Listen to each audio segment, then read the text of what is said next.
Hello friends, welcome to प्रतियोगिता दर्पण। मैं हूं प्रशांत। आज हम डिस्कस करने जा रहे हैं योम किपुर वॉर के बारे में। हाल ही में आपने देखा होगा कि हमास ने इजराइल पर अटैक किया और ये जो कॉन्फ्लिक्ट है ये बहुत बुरे तरीके से एस्केलेट हो चुका है। काफी ज्यादा कैजुअलिटीज हमने देखी, काफी बड़े बड़े इंसिडेंट्स देखे, काफी ज्यादा अटैक्स देखे और हाल ही में कुछ खबरें ऐसी भी आ रही थी कि लेबनान भी इस कॉन्फ्लिक्ट में इन्वॉल्व हो चुका है। तो ये काफ़ी लंबा कॉन्फ्लिक्ट चलने वाला है। रीज़न बीइंग इसका जो लेवल है बहुत ही ज़्यादा एस्केलेट कर चुका है, काफ़ी ज़्यादा कंट्रीज इन्वॉल्व हो चुकी हैं। इंटरनेशनल प्लेटफॉर्म पे भी आप देख रहे होंगे कि जो डिवीजन देखने को मिल रहा है, लोग टू स्टेट थ्योरी, मतलब बहुत सारी कंट्रीज टू स्टेट थ्योरी या फिर टू स्टेट सोल्यूशन की भी बात करने लगी हैं। तो काफ़ी ज़्यादा एस्केलेट हो चुका है और ये प्रॉब्लम चलेगी। बट आज हम बात करेंगे योम किपुर वॉर के बारे में। योम किपुर वॉर बहुत ज़्यादा सिग्निफिकेंट है, एक बहुत बड़ा हिस्टोरिकल इवेंट है, बहुत ज्यादा सिग्निफिकेंट है। रीजन इसका मैं बता दूं आपको। 2023 में जो इजराइल और हमास का कॉन्फ्लिक्ट हुआ है, 2023 का जो कॉन्फ्लिक्ट है ये स्टार्ट हुआ था 7 अक्टूबर को। अब योम किपुर वॉर कैसे रेलिवेंट है यहाँ पर? योम किपुर वॉर की 50th एनिवर्सरी थी 6 अक्टूबर 2023 को, यानी कि योम किपुर वॉर स्टार्ट हुआ था 6 अक्टूबर 1973 को। तो बेसिकली 50वीं एनिवर्सरी थी 2023 में योम किपुर वॉर की, जिस डेट के आसपास यानी कि 7 अक्टूबर को हमास ने इजराइल पर अटैक कर दिया। तो इसीलिए योम किपुर वॉर के बारे में जानना जरूरी हो जाता है, क्योंकि 50th एनिवर्सरी थी और एक काफी बड़ा अटैक प्लान किया गया था इजराइल पे। काफी बड़े लेवल का क्राइसिस देखा, ह्यूमैनिटेरियन क्राइसिस देखा और कॉन्फ्लिक्ट जो है एस्केलेट होता चला जा रहा है, अभी भी रुका नहीं है। It's been like 10 to 11 days. तो इस चीज पे डिस्कशन बहुत ज्यादा जरूरी है कि योम किपुर वॉर की क्या सिग्निफिकेंस है यहाँ पर। तो पहले हम योम किपुर वॉर के बारे में जान लेते हैं कि क्यों कंपेयर किया जा रहा है योम किपुर वॉर को करंट सिनेरियो से, करंट क्राइसिस से। तो सबसे पहली बात जो आती है यहाँ पे वो आती है डेट की रेलेवेंस की। 50th एनिवर्सरी है क्योंकि। और दूसरी बात आती है कि योम किपुर वॉर के टाइम पर भी काफी बड़े लेवल का क्राइसिस देखा गया था मिडिल ईस्ट नेशंस के बीच में, जो कि आज भी देखा जा रहा है। काफी सारे मिडिल ईस्ट कंट्रीज इन्वॉल्व थे योम किपुर वॉर में, जैसे इजिप्ट, सीरिया, जॉर्डन, ये सारे कंट्रीज इन्वॉल्व थे इस फाइट में, इस वॉर में। अब योम किपुर वॉर को जानने से पहले हमें इसका बैकग्राउंड जानना पड़ेगा कि क्यों ये जरूरी है। ठीक है, कैसे योम किपुर वॉर हुआ, क्या ऐसी सिचुएशंस थी जो सारी कंडीशंस को एक कल्मिनेट करके और योम किपुर वॉर की तरफ लेकर गई। तो अब यहाँ पे हम शुरू करेंगे 1948 से। 1948 में यूनाइटेड नेशंस एक पार्टीशन प्लान लेकर आता है, रेजोल्यूशन 181, जिसके अकॉर्डिंग एक ज्यूइश स्टेट बनेगा और एक पैलेस्टीन बनेगा फॉर पैलेस्टीनियंस। ज्यूज इस पार्टीशन प्लान को एक्सेप्ट कर लेते हैं, पैलेस्टीनियंस इस पार्टीशन प्लान को एक्सेप्ट नहीं करते हैं। वॉर होता है, काफी सारे अरब नेशन साथ में आ जाते हैं। बेसिकली आपके इजिप्ट है, जॉर्डन है, सीरिया है, इराक है, ये सारे नेशन इस समय साथ में आ जाते हैं 1948 में। अब ये वॉर हो गया, वॉर खत्म हुआ, इजराइल वाज द विनर। 1948 में देखिए, 1948 में वॉर होता है, इजराइल वाज द विनर। अब 1967 में फिर से एक वॉर होता है। 1967 में फिर से एक वॉर होता है, 6 डे वॉर जिसे कहते हैं हम, 1967 में। यहाँ पे कौन कौन सी कंट्रीज आती हैं आपकी? Egypt, Jordan and Syria. ये मेजर कंट्रीज होती है 1967 में जो आती हैं, जिनके साथ में इजराइल का फाइट होता है। अब फाइट इजराइल फिर से जीत जाता है, ये जो वॉर है इजराइल फिर से जीतता है। 6 डे वॉर में विनर कौन है? इजराइल। लेकिन यहां फैसला सिर्फ हार जीत पे नहीं रुकता है। यहाँ पे प्रॉब्लम क्या होती है? यहाँ पे प्रॉब्लम यह होती है कि इजराइल जीतने के साथ साथ इन 3 कंट्रीज की टेरिटरीज को भी कैप्चर कर लेता है। इन 3 कंट्रीज की कौन कौन सी टेरिटरीज को कैप्चर किया जाता है? इजिप्ट का होता है Sinai peninsula and Gaza strip. जिस गाजा पर अभी अटैक कर रहा है इजराइल, वो गाजा 1967 की वॉर में कैप्चर हुआ होता है इजिप्ट से। आज की तारीख में तो वहां पे पैलेस्टीनियन अथॉरिटी और हमास एडमिनिस्टर कर रहे हैं, बट उससे पहले इजिप्ट के पास में था।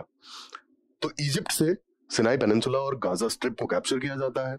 फिर आता है आपका जॉर्डन से वेस्ट बैंक, यरूशलेम वाला रीजन जो है ये कैप्चर किया जाता है। और इसके बाद आता है आपका सीरिया से 1967 में कैप्चर होता है गोलन हाइट्स पर यूपीएससी में ऑलरेडी क्वेश्चन आ चुका है, बहुत ज्यादा डिस्प्यूटेड टेरिटरी है, काफी न्यूज में भी रहा था पहले। तो ये 3 एरियाज इजराइल कैप्चर करता है। इजिप्ट से लिया जाता है Sinai peninsula, Gaza strip.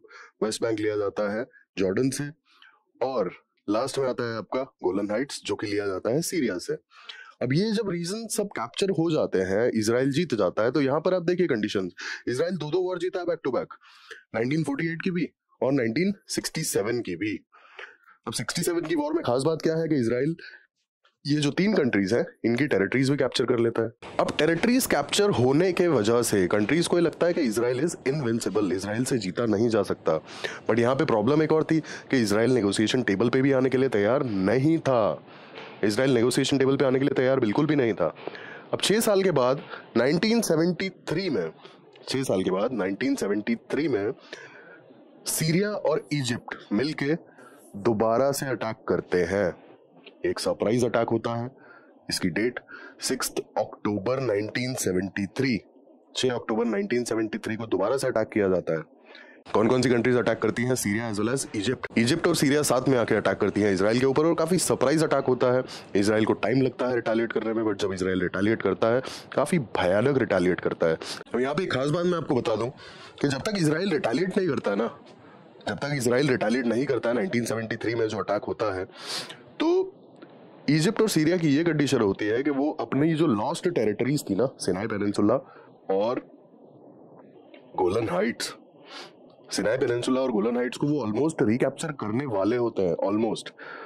But जब इजराइल रिटालिएट करता है तो दोबारा से जहां पर वो थे, जो स्टेटस क्यो मेंटेन था, वहीं पे दोबारा पहुंच जाते हैं। इस वॉर के पहले जहां पर थे, योम किपुर वॉर के पहले जहां पर थे सीरिया और इजिप्ट, वो दोबारा वहीं पहुंच जाते हैं। लेकिन क्योंकि ये सरप्राइज अटैक था, और खास बात ये है योम किपुर वॉर क्यों कहा जाता है, क्योंकि Yom Kippur is the holiest day of Jews. Yom Kippur की सिर्फ अगर हम बात करें, it is holiest day of Jews. काफी पवित्र मानते हैं वो, इस दिन फास्टिंग करते हैं, प्रेयर्स करते हैं, कन्फेशंस करते हैं, तो बहुत ही ज्यादा पवित्र माना जाता है इस दिन को ज्यूज में। तो इस दिन most of them were busy, और क्योंकि सब लोग बिजी थे फास्टिंग एज वेल एज जो भी रिचुअल्स थे उनमें, तो ये अटैक एक तरीके से एक सरप्राइज था। अब योम किपुर वॉर को हम अक्टूबर वॉर भी कहते हैं या फिर रमजान वॉर भी कहते हैं। अब इसके साथ में यहाँ पर एक खास बात और है कि वहां उस समय पर रमजान चल रहे थे, तो इजराइल ने सोचा नहीं था कि रमजान में इतने बड़े लेवल का अटैक पॉसिबल होगा, इसलिए भी थोड़े से लापरवाह हो गए थे, थोड़ा सा लैक्स हो गए थे। और इसके साथ साथ योम किपुर का फेस्टिवल भी था, बहुत पवित्र दिन होता है ये ज्यूज के लिए, तो इस कारण से थोड़ी सी रिटालिएट करने में इजराइल को ज्यादा टाइम लग गया। ज्यादा टाइम लगा जरूर, बट दोबारा से इजिप्ट और सीरिया को पीछे धकेल दिया और Sinai peninsula as well as Golan Heights को वापस ले लिया। अब योम किपुर वॉर की अपडेट देखिए, 6 अक्टूबर 1973 से 25 अक्टूबर को ये वॉर ऑलमोस्ट खत्म हो चुकी थी। इसे वैसे फोर्थ अरब इजरायली वॉर भी कहा जाता है। 1948-49 में वॉर हुआ, 56 में हुआ, 67 में भी हुआ, और ये जो सारी टेरिटरीज कैप्चर हुई थी ये 67 के वॉर में ही कैप्चर हुई थी। अब बेसिकली हमने इसका बैकग्राउंड देख लिया कि ये वॉर हुआ क्यों था, क्योंकि इजिप्ट और सीरिया की जो टेरिटरी कैप्चर हुई थी वो उन्हें वापस लेना चाहते थे, और इजराइल नेगोशिएशन टेबल पे भी आने के लिए तैयार नहीं था। तो ये वॉर इतना मैसिव था ना, एक तो सरप्राइज अटैक, ऊपर से योम किपुर वाले दिन, ऊपर से रमजान के मंथ में, तो अनएक्सपेक्टेड अटैक था इस लेवल का। काफी ज्यादा कैजुअलिटीज हुई और काफी ज्यादा नुकसान भी हुआ, और इजराइल को काफी समय भी लगा रिटेलिएट करने में, वापसी जवाब देने में। हालांकि Israel was again the winner, Israel was again the winner. योम किपुर वॉर का आउटकम क्या है? इजराइल वॉन, लेकिन काफी ज्यादा कैजुअलिटीज हुई, काफी ज्यादा डेथ्स देखी इजराइल ने। इसके बाद फाइनली इजराइल नेगोशिएशन करने के लिए तैयार हुआ। This was the first time when Israel went for negotiation with any Arab state. इसके बाद 1978 में फाइनली 1978 में इजिप्ट के साथ में पीस ट्रीटी साइन की फर्स्ट टाइम इजराइल ने। सिनाई पेनिनसुला को वापस किया, और इजिप्ट ने बदले में इजराइल को एज अ नेशन रिकॉग्नाइज किया। आपको बता दूं, मेजॉरिटी अरब नेशंस अभी भी रिकॉग्नाइज नहीं करते हैं इजराइल को एज अ स्टेट। ठीक है, एफर्ट्स आर देयर। अब सिग्निफिकेंस बेसिकली क्या था योम किपुर वॉर का, क्यों हमने इतना डिस्कशन किया? तो 2 फैक्ट मैं आपको बता चुका था। पहला यहाँ पे जो इंपॉर्टेंट फैक्ट था वो ये था कि डेट का कोइंसिडेंस, 50th एनिवर्सरी थी योम किपुर वॉर की, 2023 में भी जो अटैक हुआ वो 7 अक्टूबर को हुआ, जस्ट एक दिन बाद, 50th एनिवर्सरी के बाद। दूसरी बात, योम किपुर वॉर के बाद से इतनी मैसिव लेवल की वॉर या इतने मैसिव लेवल का एस्केलेशन नहीं देखा गया है। यहाँ आप देखेंगे casualties are like more than 3000 at this time. इस वॉर में जो कैजुअलिटीज हैं they are more than 3000 at this particular time. Yom Kippur war में भी काफी बड़े लेवल पे कैजुअलिटीज देखने को मिली थी। तो ये दो रीजन है basically, death as well as casualties, जिसके कारण से 2023 के एस्केलेशन को भी योम किपुर वॉर से कंपेयर किया जा रहा है। और दूसरा कि योम किपुर वॉर की 50th एनिवर्सरी थी। दूसरा आउटकम क्या था, इजिप्ट के साथ में 1978 में पीस ट्रीटी साइन होती है और फाइनली 1979 में जा करके इजिप्ट सिनाई पेनिनसुला वापस लेता है इजराइल से।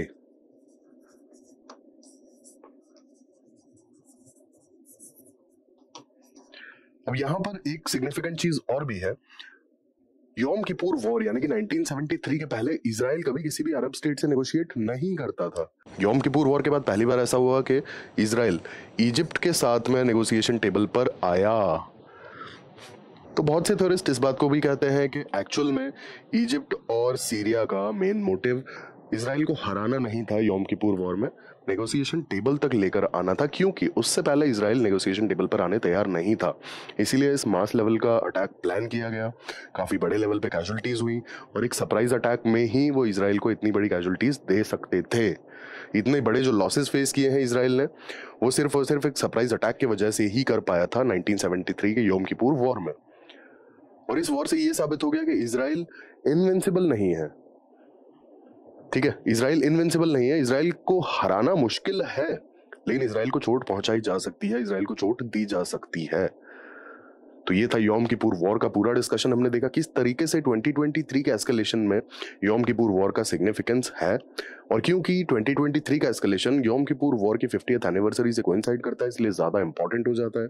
और योम किपुर वॉर का हमने पूरा बैकग्राउंड भी देखा कि क्या क्या चीजें योम किपुर वॉर की तरफ लेकर गई इन सारे नेशंस को। ऐसी इंफॉर्मेटिव वीडियोस के लिए हमारे साथ प्लीज जुड़े रहिए, सब्सक्राइब करें, लाइक करें, शेयर करें और कमेंट करके बताएं कैसी लगी आपको video. Thank you, thanks for watching.